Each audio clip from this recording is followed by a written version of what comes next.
Guys, আমরা এখন বনভোজনে এসেছি। তো আমাদের বাড়ি থেকে সুস্বাদু খাবার এসেছে, যেমন পেঁয়াজ, লঙ্কা, তার সাথে জল দেওয়া ভাত। মানে এটাকে আমরা বাঙালিতে বলা হয় পান্তা ভাত। যেই বাড়িতে কাজ করছি তার সাথে আমাদেরকে দিল নিজেরা পেরে নিলাম আম, গাছ থেকে পাড়া হলো। এছাড়া বাড়ির থেকে কলা আনা হয়েছে, কলা খাওয়া হবে। একভাবে বললে হয় না। ভাতের সাথে আমরা কলা খাবো।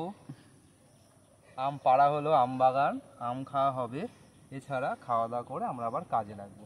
এছাড়া পরিবেশ রয়েছে, পরিবেশের দৃশ্যগুলো দেখো তোমরা, খুব সুন্দর জায়গা।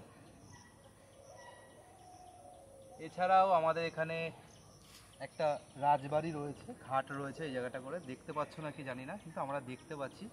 আসবে, জায়গাটা খুব সুন্দর, অনুভব করতে পারবে। প্রাকৃতিক বাড়ি এটা, হ্যাঁ, খুব সুন্দর একটা জায়গা। যাই হোক দাদা, আমি ব্যস্ত হয়ে গেছি। গাছপাকা আম, ল্যাংড়া আম, খুবই মিষ্টি। ক্যামেরাম্যান এখানে দাঁড়িয়ে আছে।